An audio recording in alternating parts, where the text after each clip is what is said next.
નમસ્કાર આદરણીય અતિથિગણ તેમજ સૌ શિક્ષકગણ અને વહાલા વિદ્યાર્થીઓ તેમજ પ્રેસ મીડિયામાંથી આવેલ પ્રેસ મીડિયાના કર્મીશ્રીઓ અને જે આ વિજ્ઞાન મેળામાં ઉપસ્થિત તમામ જે કોઈ આ વિજ્ઞાન મેળામાં પોતાનું યોગદાન આપ્યું છે એ સૌને હું સંસ્થા મેનેજમેન્ટ વતી આવકારું છું.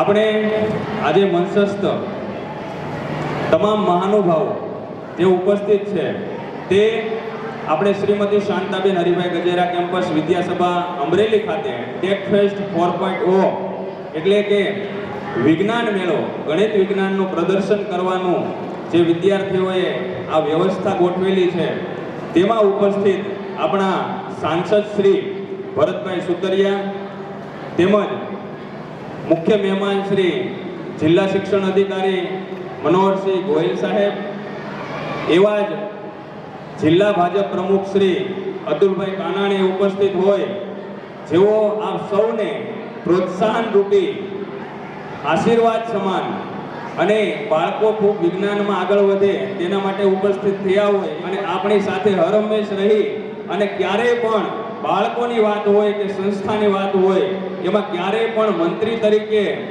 ના ન કહેનારા આપણા ચતુરભાઈ ખોટ આપણી વચ્ચે ઉપસ્થિત હોય. આ તમામ મહાનુભાવોનો એકવાર જોરદાર તાલીઓથી આપણે સ્વાગત અભિવાદન કરીશું. આ અત્યારે જે પ્રોજેક્ટ રજૂ કર્યા છે ટેક ફેસ્ટ 4.0 માં જે વિજ્ઞાન મેળો અત્યારે આયોજન થયું છે એમાં ભાગ લેનાર તમામ વિદ્યાર્થીઓને સંસ્થા મેનેજમેન્ટ વતી ખૂબ ખૂબ અભિનંદન આપીએ છીએ. સાથે જે પ્રોજેક્ટ રજૂ થયા છે એમાં પર્યાવરણલક્ષી તેમજ સંરક્ષણ અને ઉર્જાલક્ષી અને વિજ્ઞાન અને ટેકનોલોજીના માધ્યમથી જીવનશૈલીને કેવી રીતે સરળ બનાવવી તેવા જે પ્રોજેક્ટ અત્યારે રજૂ થયા છે. સાથે સાથે વિજ્ઞાન જાથામાંથી પ્રેરણા લઈ અને બાળકોએ જે અંધશ્રદ્ધા નિવારણ માટે જાગૃતિ માટેના કોન્સેપ્ટ રજૂ કર્યા છે એ ખરેખર આ બાળ વૈજ્ઞાનિકોને એક આપણે અભિનંદન સાથે સાથે ખૂબ જ આનંદની લાગણી વ્યક્ત કરવી જોઈએ કે આ ભવિષ્યના વૈજ્ઞાનિકો આપણી સામે બેઠા છે. આ તમામ બાળકોએ ખૂબ જ મહેનતથી અને પોતાના જે અંદર એવી ભાવના છે કે આપણે કંઈક કરવું છે એ અત્યારે રજૂ કરી છે. તેમની જિજ્ઞાસા, તેમના જે અંદર પોતાની મહેનત કરવાની કળા છે એ રજૂ કરતા તમામ વિદ્યાર્થીઓ આપણે નિહાળી રહ્યા છીએ. સાથે વાલીશ્રીઓ કે જેમણે બાળકોને પ્રોત્સાહન આપી વિચારોને પાંખો આપી એવા તમામ વાલીશ્રીઓને પણ આ તકે ખૂબ ખૂબ અભિનંદન પાઠવીએ છીએ. અને આજે આપણે સૌ સાથે મળી અને વિશેષ ન કહેતા એક સંકલ્પ લઈએ કે આ જે વિચારો તમારા છે એ વિચારો સતત વધે અને આ વિચારો ભલે તમને અત્યારે નાના લાગે પણ એક શ્રેષ્ઠ કાર્ય કરવા માટે, મોટું સંકલ્પને સિદ્ધ કરવા માટે નાનો એવો વિચાર જ કાફી હોય છે. એ આ સૌ પ્રોજેક્ટના માધ્યમથી આપણે જોઈ રહ્યા છીએ. આપણે સૌને આ જે પ્રોજેક્ટ થયો છે એવી રીતે આગળ પણ સમાજ અને રાષ્ટ્રને ઉપયોગ થાય તેવા આશય સાથે હંમેશા આપણે આ કાર્યો કરતા રહીએ. અસ્તુ. જય હિન્દ, જય ભારત. Thank you. વિદ્યાસભામાં આજે વિજ્ઞાન મેળો યોજો છે અને આવી કે ન આવી વિષય હતો પણ વસંતભાઈએ કીધું કે તમે એકવાર આવો એટલે તમે પછી જોવો એટલે અમારે બીજે ટાઈમ આવ્યો હતો પણ બાળકો તમારા માટે આવવું પડ્યું.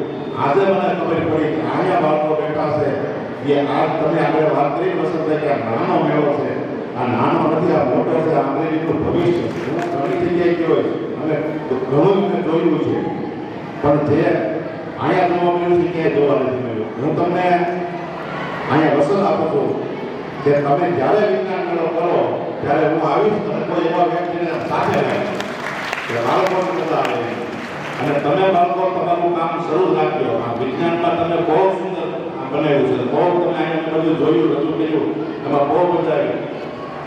વિજ્ઞાનને ખેતી સાથે પણ જોડી દીધી, વિજ્ઞાનને અંધશ્રદ્ધામાં રહેતા હતા એને પણ જોડી દીધું. એટલે બહુ સુંદર વાત છે.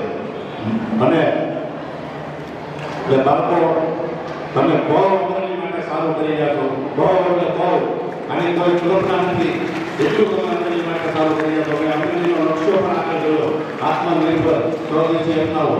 અમરેલી કેવું હોવું જોઈએ, આત્મમાળા વિચાર છે કે અમરેલી કેવું હોવું જોઈએ. બાળકો તમે જે જોયું છે સપનું એ અમરેલીનું સાકાર થાય.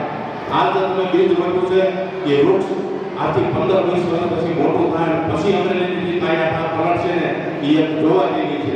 હું ને વસંતભાઈ ગજેરા બેઠાની વાત કરે કે ભરતભાઈ શું કરવું અમરેલી માટે, ત્યારે આજે આવા હિરલા આ અમરેલીની અંદર આવા ઉછરી જશે અને આગળ પ્રગતિ કરી જશે, ત્યારે વસંતભાઈ ગજેરાને પણ ખૂબ ખૂબ અભિનંદન આપવું પડે કે આમાં જે કરવા પડે એ કરે છે વસંતભાઈ. કેમ કે મને પોતે અમારો ગાઢ અનુભવ છે.